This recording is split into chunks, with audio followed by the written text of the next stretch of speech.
Hi, dear students. Today we are moving on to some further adjustments with regard to holding company accounts. We've already seen some basic problems which might have given you a fundamental understanding about how to carry out a problem on holding company account. And there are some other adjustments which we need to keep in mind in order to prepare a consolidated balance sheet. So let's see what all are the aspects. So first one would be elimination of common transactions. You have seen almost similar an adjustment while preparing amalgamation accounts or while doing the problems on amalgamation, wherein we have studied mutual owings. So it's something similar to, very much similar to over here as well. So talking about common transactions, we are talking about transactions between holding company and subsidiary company. So there are various ways by which a common transaction can emerge between a holding and subsidiary companies. So let's see what all are the chances. So the first chance is goods sold on credit by one company to another company. So it can be by any company. It can be holding company selling goods on credit to subsidiary company, or subsidiary company selling goods on credit to holding company. So what we have to remember is that amount will appear on both sides of the balance sheet, because we have two amount columns, one both on the asset side and liability side. Both on the asset side and liability side we have H limited and S limited. So if one company is a debtor and the other company is a creditor, that means that amounts are likely to appear in the consolidated balance sheet on both sides. So we cannot let it happen. So just for example, let's see how it will be when goods are sold on credit by one company to another. We know if goods are sold by one company to another, it will be represented as debtors in the asset side of the selling company if it is a credit sale, and creditors in the liability side of the purchasing company. I hope it's clear to you. നമ്മൾ പറയുന്നത് elimination of common transactions eliminate ചെയ്യുന്നതിനെ കുറിച്ചാണ്. അതായത് എന്തെന്നാ നിങ്ങൾക്ക് മനസ്സിലായത്? Common transactions എന്ന് പറയുമ്പോൾ ആരൊക്കെ തമ്മിലുള്ളത്?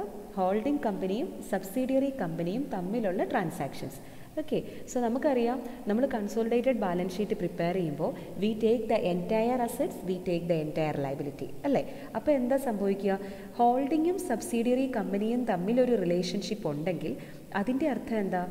ഒരു ആളുടെ ബുക്കിൽ ഇപ്പോൾ C for example holding company has sold goods to subsidiary company. Okay, അപ്പോൾ ഇവിടെ സെല്ലർ എന്ന് പറയുന്നത് ഹോൾഡിംഗ് കമ്പനിയാണ്, ബയർ എന്ന് പറയുന്നത് സബ്സിഡിയറി കമ്പനിയാണെന്ന് വിചാരിക്കുക. അപ്പോൾ അതെങ്ങനെ വരും? ആ എമൗണ്ട് എന്ന് പറയുന്നത് സെല്ലിംഗ് കമ്പനിയുടെ ബുക്സിൽ ഡെറ്റേഴ്സ് എന്ന് പറഞ്ഞായിരിക്കും കാണിക്കുക, അല്ലേ? അതിൻ്റെ അർത്ഥം എന്താ? സെല്ലിംഗ് കമ്പനിക്ക് ഒരു 10,000 റുപ്പീസാണ് സെയിലെങ്കിൽ സെല്ലിംഗ് കമ്പനിക്ക് 10,000 റുപ്പീസ് കിട്ടാനുണ്ട്. അതാണ് നമ്മൾ ഡെറ്റേഴ്സ് എന്ന് പറഞ്ഞ് അസറ്റ് സൈഡിൽ കാണിക്കുക. അതേസമയം പർച്ചേസിംഗ് കമ്പനിയെ സംബന്ധിച്ചോ അവർക്ക് 10,000 റുപ്പീസ് കൊടുക്കാനുണ്ട്. That means it's A liability. Purchasing കമ്പനിക്ക് 10,000 റുപ്പീസ് കൊടുക്കാനുണ്ട്, അത് ലയബിലിറ്റിയാണ്. അതെവിടെ വരും? ക്രെഡിറ്റേഴ്സ് സൈഡിൽ വരും. ക്ലിയർ ആവുന്നുണ്ടോ? നിങ്ങളിത് ക്ലിയർ ആയിട്ട് മനസ്സിലാക്കണം, because it is very essential for you to learn, especially to explain the theory part of it. These are commonly asked theory for examinations. So if there is a common transaction, if a credit sale between two companies, it will appear on the asset side of the selling company as debtors and liability side of the purchasing company as creditors. Okay, അപ്പോൾ നമ്മൾ എന്താ ചെയ്യുക? നമ്മൾ consolidate ചെയ്യുമ്പോൾ debtor എന്ന് പറഞ്ഞ് വരുന്ന amount തന്നെ ക്രെഡിറ്റ് സൈഡിൽ ക്രെഡിറ്റർ എന്ന് പറഞ്ഞ് വരുന്നുണ്ടാവും, അല്ലേ? സോ അങ്ങനെയുള്ള ട്രാൻസാക്ഷൻസ് നമ്മൾ എലിമിനേറ്റ് ചെയ്യണം. എപ്പോൾ എലിമിനേറ്റ് ചെയ്യണം? While we prepare consolidated balance sheet. എങ്ങനെയാണ് എലിമിനേറ്റ് ചെയ്യുക? We just have to deduct the amount of common transaction from both debtors and creditors. Okay. So ഒരു ക്രെഡിറ്റ് സെയിൽ നടന്നിട്ടുണ്ട് എന്ന് പറയുമ്പോൾ ആരാർക്ക് കൊടുത്തു എന്നുള്ളതൊന്നും നിങ്ങൾ കൺസിഡർ ചെയ്യേണ്ട കാര്യമില്ല. കാരണം എന്തുകൊണ്ടാണ്? We take the total of debtors and creditors അല്ലേ. അപ്പോൾ നമ്മൾ എന്താ ചെയ്യുക? ബാലൻസ് ഷീറ്റിൽ ടോട്ടൽ ഡെറ്റേഴ്സ് ആൻഡ് ക്രെഡിറ്റേഴ്സിൽ നിന്നും ഈ എമൗണ്ട് നമ്മൾ ഡിഡക്റ്റ് ചെയ്യണം. I hope this part is clear to you. ഇത് നിങ്ങൾക്ക് മനസ്സിലായിട്ടില്ലെങ്കിൽ അത് നിങ്ങൾക്ക് ആ ഒരു ബേസിക് അണ്ടർസ്റ്റാൻഡിങ്ങിൻ്റെ കുറവാണ്. ആദ്യം ആ ബേസിക് അണ്ടർസ്റ്റാൻഡിങ് ഉണ്ടാക്കി എടുത്തിട്ട് ഡൗട്ട് ഉണ്ടെങ്കിൽ എന്നോട് ചോദിക്കുക. ഓക്കെ. സെല്ലിംഗ് കമ്പനിയുടെ ബുക്സിൽ ഡെറ്റേഴ്സ് ആയിട്ടും പർച്ചേസിംഗ് കമ്പനിയുടെ ബുക്കിൽ ക്രെഡിറ്റേഴ്സ് ആയിട്ടും ഈ ഒരു ക്രെഡിറ്റ് സെയിൽ എന്ന് പറയുന്ന ഒരു ട്രാൻസാക്ഷൻ സൂചിപ്പിക്കും. ക്രെഡിറ്റ് സെയിലാണ് ഒരാളെ സംബന്ധിച്ചെങ്കിൽ അടുത്തയാളെ സംബന്ധിച്ചത് ക്രെഡിറ്റ് പർച്ചേസ് ആണ് അല്ലേ. സെല്ലിംഗ് കമ്പനിയെ സംബന്ധിച്ച് ക്രെഡിറ്റ് സെയിലാണ്, പർച്ചേസിംഗ് കമ്പനിയെ സംബന്ധിച്ചത് ക്രെഡിറ്റ് പർച്ചേസ് ആണ്. അപ്പോൾ എങ്ങനെയാണ് അത് ട്രീറ്റ് ചെയ്യേണ്ടതെന്നാണ് നമ്മൾ പറയുക. Deduct the amount from the balance sheet. എങ്ങനെയാണ് ചെയ്യുക നമുക്ക് നോക്കാം. So this would be depiction of consolidated balance sheet. We write creditors H limited, S limited. ഇങ്ങനെയാണ് നമ്മൾ ചെയ്യുക. 20,000 plus 10,000 30,000 എഴുതുന്നതിന് പകരം നമ്മൾ ലെസ് മ്യൂച്വൽ ഓവിങ് 5,000 കൂടെ കഴിഞ്ഞ് 25,000 എഴുതുകയുള്ളൂ. Same way here as well. Debtors H limited 30,000, S limited 10,000. So instead of 40,000 over here, we deduct 5,000 mutual owing and write 35,000. So the here the common transaction is worth rupees 5,000. അത് നിങ്ങൾക്ക് ഇതിൽ നിന്ന് മനസ്സിലായിട്ടുണ്ടാവും. ക്വസ്റ്റ്യനിൽ പറയുന്ന കോമൺ ട്രാൻസാക്ഷൻ എന്താണോ by way of a credit sale or purchase, that has to be deducted from the total of creditors in the liability side, total of debtors in the asset side. You just have to know the theory. This part you should know just to prepare or just to write down as theory for examination. In order to attempt problems, you just have to know this. It has to be deducted from creditors, it has to be deducted from debtors, whatever be the amount of transaction, common transaction or mutual owing. Okay, I hope it's clear. Now moving on to the second aspect of elimination of common transaction, something which is very similar, bills drawn by one company and accepted by another. We know it's also, it can be a resultant of a credit transaction between two companies. So we know in the case of bills, there is a drawer who is the issuing company or who is the seller company, and there is a drawee or an acceptor who is the debtor.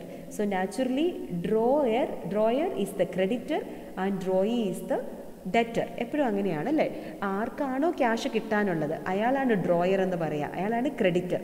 ആരാണോ cash കൊടുക്കാനുള്ളത് അയാളാണ് drawee or acceptor. Bill accept ചെയ്ത് കൊടുക്കാമെന്ന് സമ്മതിക്കുന്ന ആളാണ് acceptor, അയാളാണ് debtor. Bill draw ചെയ്യുന്ന ആൾക്കാണ് cash കിട്ടേണ്ടത്, അയാളാണ് ക്രെഡിറ്റർ. സോ ഇതും നിങ്ങൾ അറിയേണ്ടത് തിയറി എക്സ്പ്ലെയിൻ ചെയ്യാൻ മാത്രമാണ്. പ്രോബ്ലത്തിൽ നിങ്ങൾ ഇത്രയൊന്നും കഥ അറിഞ്ഞില്ലെങ്കിലും കുഴപ്പമില്ല.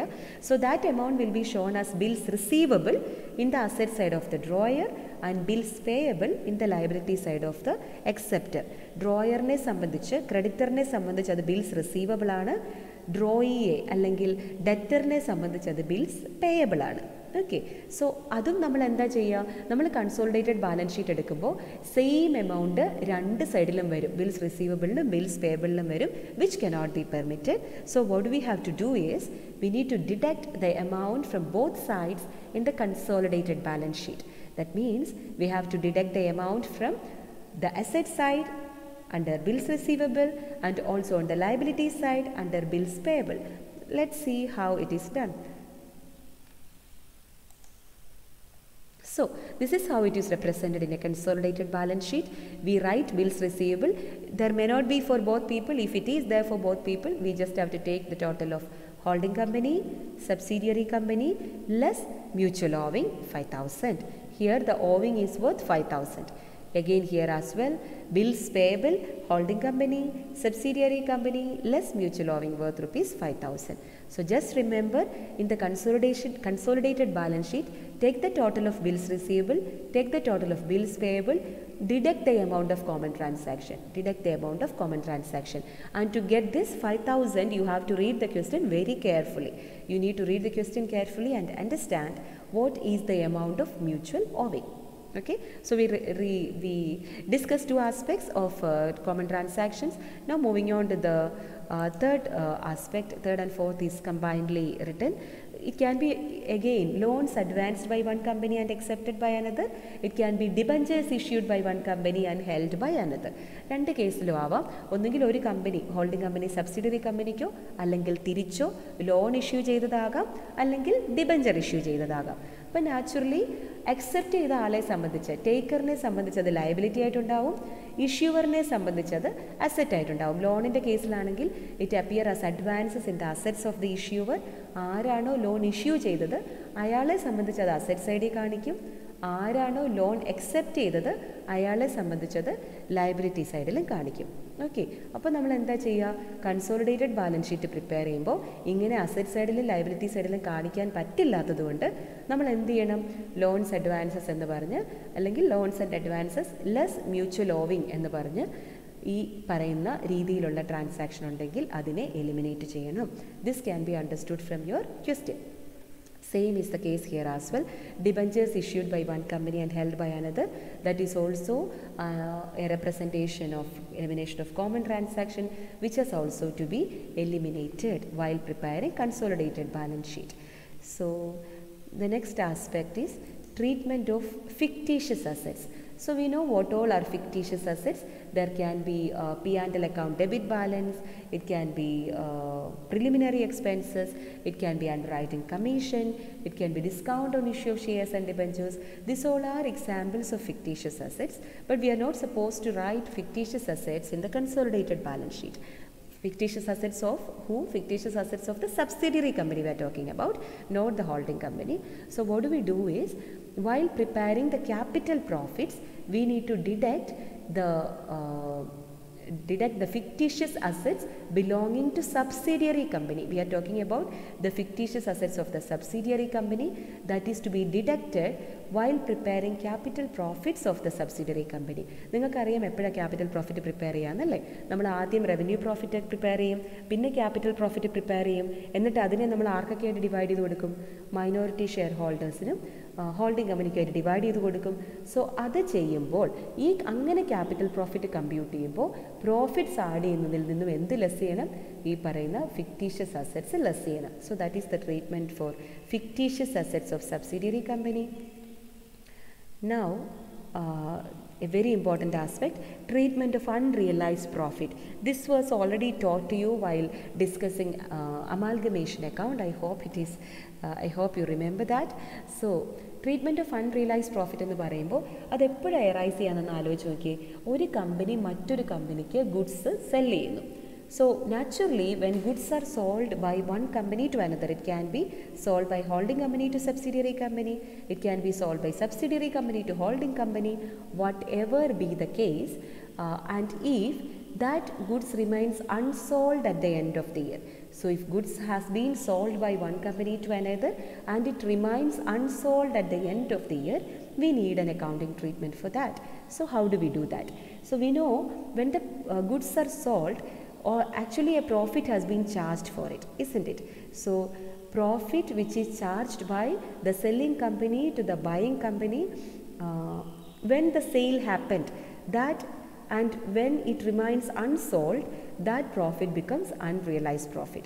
So that means the selling company had already charged profit while selling, and when the goods remains unsold, that profit already charged can be considered as unrealized profit.